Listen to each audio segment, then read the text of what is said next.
This exercise Dust League 2 2021 is a good opportunity for us to share our best practices with Uzbekistan troops. The scope of this exercise is the conduct of subunit level operations in counter-terrorism role under UN mandate. So this exercise started on 10th of March 2021 here at Chobatia, the foreign training node, and we are going on for last 2 days. For the past 2 days, we have shared our drills, our demonstrations, our lectures with Uzbekistan troops, and similarly, they have also shared their best practices with us.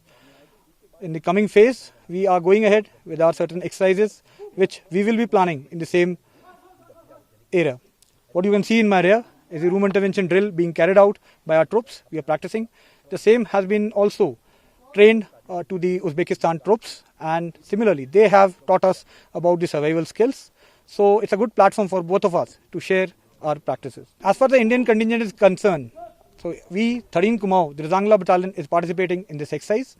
13 Kumaon is a very famous battalion with a fame of Razangla during 1962 battle, wherein the 114 Veer Ahirs of this unit sacrificed their lives against Chinese, and where Major Shaitan Singh was awarded the Param Veer Chakra posthumously.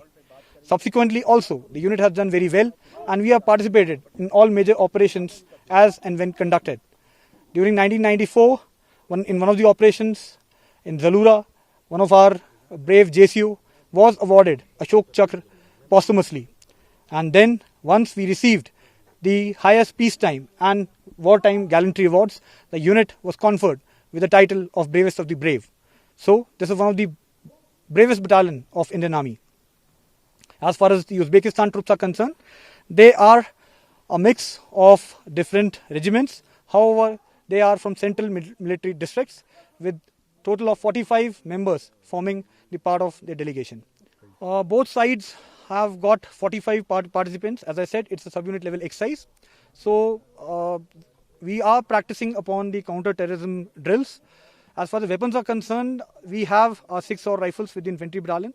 The Uzbek contingent is here, and we are sharing our weapons with them, weapon as well as equipments.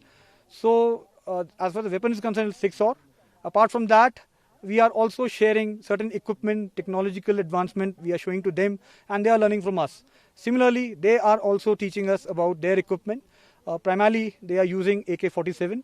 So, our army also is using the same. So, otherwise, rest of the equipment is being shared with all of us. I would like to say, as far as the skills are concerned, we all know counter-terrorism, the operations in this kind of scenarios are very challenging. So what we are trying to show is the real scenario to the Uzbek troops, that how Indian Army troops operate in such environment, and what are the challenges which are involved with such kind of terrain, such kind of operations. As I said, the operations can prolong, they can go long. So that is why we have to be prepared mentally as well as physically for such kind of operations. So this is what we'll be focusing upon. We specifically we talk about, we are covering the counter and search operations, the search and destroy operations, and at times the raid in the jungle or the hideouts of the militants. Exercise dust league 2 जो कि यहाँ foreign training node Chaubatia में चल रही है, 10 मार्च 2019 से शुरू हुई. डस्ट लीग 1 जो कि ताशकंद में कंडक्ट हुई थी, उस दौरान हमारे रक्षा मंत्री ने भी इस एक्सरसाइज को अटेंड किया था. इसके बाद भारत और उज़्बेकिस्तान एक्सरसाइज डस्ट लीग 2 में यहाँ पार्टिसिपेट कर रहे हैं. Exercise dust league 2, firstly dust league का मतलब होता है दोस्ती. तो ये एक्सरसाइज दर्शाती है कि भारत और उज़्बेकिस्तान कितने अग्रसर हैं अपनी दोस्ती में. और एक्सरसाइज का स्कोप है काउंटर टेररिज्म. यहाँ चौबटिया में भारत और उज़्बेकिस्तान के ट्रुप्स एक्सरसाइज डस्ट लीग 2 में हिस्सा ले रहे हैं. एक्सरसाइज डस्ट लीग 1 का एडिशन जो ताशकंद में हुआ था, भारतीय सेना ने उसमें हिस्सा लिया था.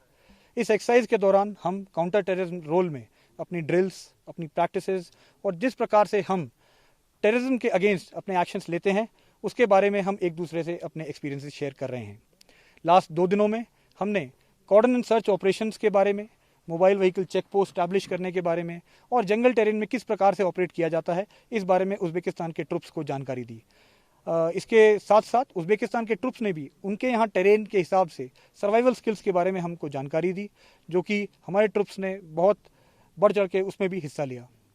इसके अतिरिक्त आने वाले समय में हम ये भी एम कर रहे हैं कि इसके अतिरिक्त भी हम थोड़ा सा ये जाने कि किस प्रकार से उज़्बेकिस्तान के ट्रुप्स अपने यहाँ पर ऑपरेट करते हैं और किस प्रकार वो काउंटर टेररिज्म रोल में क्या क्या इक्विपमेंट का इस्तेमाल करते हुए वो इस ऑपरेशन को अंजाम देते हैं। भारतीय सेना की तरफ से इन्फेंट्री बटालियन का जो एक हथियार है 6 और राइफल्स हम वो इस्तेमाल कर रहे हैं। उज़्बेकिस्तान ट्रुप्स अपने हथियार और इक्विपमेंट नहीं लाए हैं, तो हम इस हथियार के ऊपर भी उनको ट्रेनिंग दे रहे हैं। इसके अतिरिक्त काफ़ी टेक्नोलॉजिकल एडवांसमेंट जो हुए हैं आज के सिनेरियो में इन्फेंट्री बटालियंस में, उसके बारे में भी हम उज़्बेकिस्तान के ट्रुप्स को काफ़ी जानकारी दे रहे हैं, क्योंकि सबसे ज़रूरी एस्पेक्ट जो होता है काउंटर टेररिज्म ऑपरेशंस का वो होता है सर्विलेंस और इंटेलिजेंस। तो इसी के लिए काफ़ी जो भी हमारे पास इक्विपमेंट है, हथियार हैं, उसके बारे में हम उज़्बेकिस्तान के ट्रुप्स को काफ़ी जानकारी दे रहे हैं। और देखिए सबसे बड़ा अंतर जो है वो टेरेन का है। अगर आप देखते हैं तो टेरेन काफ़ी कुछ डिक्टेट करती है ऑपरेशंस कैसे किए जाते हैं। हमारे यहाँ पर हर प्रकार की टेरेन है, इसीलिए हमारे जो ट्रुप्स होते हैं वो हर टेरेन में अपनी एक्सपर्टीज़ रखते हैं। पर जब उज़्बेकिस्तान के ट्रुप्स के साथ हमने इंटरेक्शन किया तो हम देख सकते हैं कि वो लोग काफ़ी हद तक जंगल टेरेन में ऑपरेशंस उन्होंने इतने नहीं किए हैं। तो इसी प्रकार से क्योंकि इस एक्सरसाइज का स्कोप भी है तो उनके बारे में हम उन्हें काफ़ी कुछ बता रहे हैं। इसके अतिरिक्त जो उज़्बेकिस्तान की टेरेन है वो काफ़ी प्लेन और माउंटेनियस टेरेन है, तो वो भी हमसे अपनी प्रैक्टिसेस शेयर कर रहे हैं कि उस टेरेन में वो किस प्रकार से अपने इक्विपमेंट को इस्तेमाल करते हुए इन ऑपरेशंस को अंजाम देते हैं। 13 कुमाऊं रजांगला बटालियन एक भारतीय सेना की बहुत ही मानी हुई पलटन है, जिसने 1962 में रजांगला की पहाड़ी पर लड़ाई लड़ते हुए 114 वीर हीरो ने अपनी जान की आहुति दी थी। इस युद्ध के दौरान भारतीय सेना में इस पलटन का काफ़ी नाम हुआ था और मेजर शैतान सिंह को मरणोपरांत इस युद्ध के बाद परमवीर चक्र से नवाजा गया था।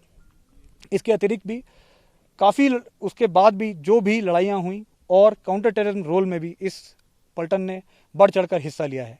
1994 के दौरान एक ऑपरेशन में ज़लूरा में हमारे सूबेदार सज्जन सिंह साहब मरणोपरांत उन्हें अशोक चक्र से नवाजा गया था।